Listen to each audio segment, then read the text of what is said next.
I believe gardeners were the first sharing network. For the longest time, you could only get new plants by finding them out in the wild or having a fellow gardener share with you. But we love not only to share plants, we like to share advice, and before the internet, books were the vehicle to make gardening viral.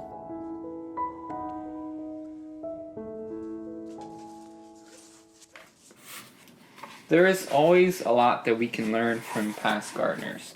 And if there is one name that screams gardener, that's Gertrude Jekyll. She not only was a gardener, she was an author also. She wrote many books on garden design. Actually, I would class her as a landscape designer because she painted with borders, with color, with plants. So above all, she was an artist. She could be credited with inventing the profession of landscape designers. She was all the rage with proper Victorian women who wanted to create beautiful estates with the beautiful English gardens. Now I want to take some tips from her in creating my own colorful border of perennials. I won't be too much of a stickler to her rules. I'll try to do something that's practical, that's lower maintenance, but that will hopefully be beautiful also. Gertrude was part of the English arts and crafts movement, which influenced global design at the turn of the last century. Before her, gardens tended to look at plants individually and serve more as a catalog of species rather than a cohesive visual experience. Jekyll was a pioneer in considering color and texture as central elements in composing gardens, making them sing like impressionistic paintings. She used clumps and swaths of flowers as brushstrokes to lead the eye and create color harmonies. She was indeed a keen colorist. Today I'm planting hydrangeas. They're going to be the underpinning or skeleton for that border. Now, they work pretty well in the Mid-Atlantic region as long as you find the right place for them to bloom and for them not to be harmed by winter snaps.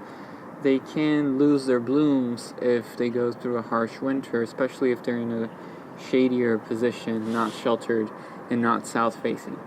So I'm putting them in a side of the house that's south-facing, but at the same time it receives shade in the afternoon when it's summertime, especially because there's a tree in front of it that will shade it. And hydrangeas want a place that has morning light, afternoon shade, lots of water. That's the things they need to really grow big, beautiful, and bloom bountifully. The thing I like the most about hydrangeas is their color, especially the fact that some are capable of switching color according to the soil. The macrophylla or mop-head hydrangeas are usually capable of changing hue from pink to purple to blue. If your soil pH is lower than 6, your hydrangeas will turn blue. If it is higher than 7, they'll be pink. If it is between 6 and 7, they'll be purple. Currently these hydrangeas are pink, but they will turn blue if you do this trick. I hope it works, but I'll only know it in a few years, I suppose. To lower the pH of my soil, I bought an organic sulfur soil additive. It is a naturally occurring mineral that is sold as soil acidifier. It is recommended for turning hydrangeas blue and for helping blueberries to grow. After digging a hole to accommodate the hydrangeas I had bought from the garden center with pink flowers, I mixed a little more than a cup of the sulfur per plant onto the soil. I hope to get my new hydrangeas to turn blue, because I happen to think blue hydrangeas look much more regal and classical. I also like how their blooms lose some of the brightness of color as they age, becoming more greenish towards the end of summer. It is precisely this stage that I like the most. It would of course take some time for these blooms to change color. That is, if I was lucky to have these new bushes well established and happy in their new home. I dug the planting hole about twice the diameter of the pot so I could enrich the soil and provide the best conditions I could for the plants.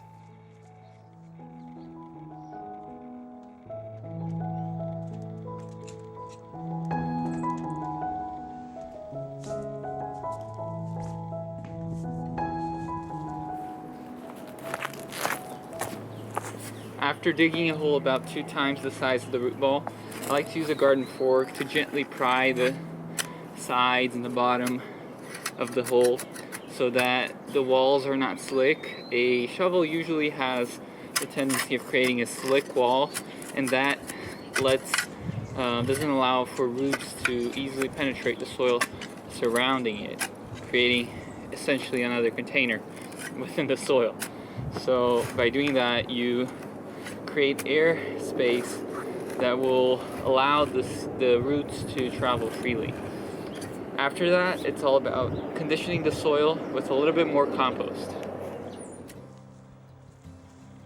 I was adding composted leaves to the soil to increase the fertility and water retention, since hydrangeas do like a well-draining but moist, rich soil. Since these were located on a slight hill near my roof downspouts, I could hopefully provide all they wanted. I added the sulfur and mixed everything together. I would still need to top dress the plants with a handful of sulfur around the roots every 2 months or so for them to change color. My plan was to introduce several slightly different hydrangea varieties to this side of the house, so they could hopefully form a large swath of varying tones of blue to bluish purple as they matured. This would take years to get right, but hopefully later on I would also be able to introduce other partial shade-loving plants to complement them in color and texture. Perhaps I could consider pairing them with the architectural acanthus plant, commonly known as bear's breeches. Acanthus is the plant that inspired classical Corinthian columns. They grow 3 to 5 feet with majestic inflorescent spikes and like partial shade. Perhaps in several years' time, I could have a flowering border that even Gertrude would find complementary to the land and the house. Coming up in the next block, I share how I try to solve a problem that may limit my ability to establish flower borders in my garden, right after this commercial. If you're loving the video and would like to help me produce more, you can purchase an original painting from my Etsy shop or support me through Patreon. Your direct support is the reason why I have been able to produce 2 episodes a week during the spring, so thank you. I've spotted some poison ivy in my garden and I really need to get rid of it. I'm very allergic to it. If just a little bit gets on me, I get a terrible rash. So, after years of having dealt with poison ivy in the last place and many rashes, I've tried everything. I've even tried yanking them using large gloves and everything, but still some of the oil got to my skin. So I'm gonna go and try herbicides. This is the last thing I would ever do for anything else. But this is poison ivy. I cannot directly get in contact with it. I don't mind weeds growing everywhere, but poison ivy is not really weed. It's a native species that's part of the woodlands, but it's, needless to say, very annoying and very bad for me to have around, for me to work in the garden. I've researched and I found one that's called Avenger that is supposed to be made of only limonene, which is the active ingredient in essential oil of lemon or oranges, and it's approved for organic gardening, so it's not supposed to destroy the ecosystem. It's supposed to be biodegradable and all good, so I'll give it a try. It says here that for hard to kill weeds, and I suppose the poison ivy would be classed as that, it's a 3-to-1 ratio of dilution.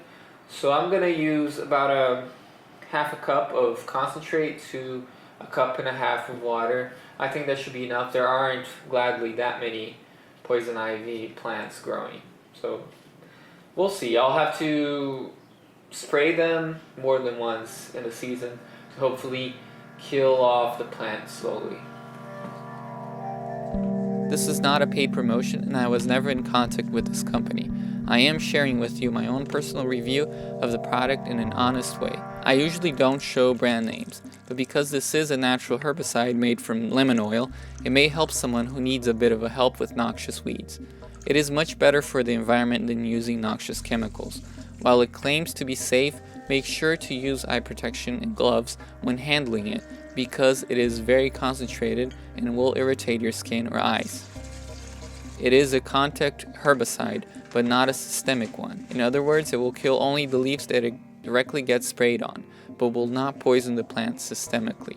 You may need to reapply several times for perennial weeds, which can become a bit expensive. It does not completely kill the perennials like poison ivy, but it does weaken them a bit, and with repeated applications that could eventually kill the plant. At least that's what I hope. I want to slowly turn this bank in front of my house into a colorful perennial border. I have started trimming the unwanted trees and have planted rose bushes in one end. Slowly I'll add more flowering plants, but I need to control this poison ivy if I want this plan to happen.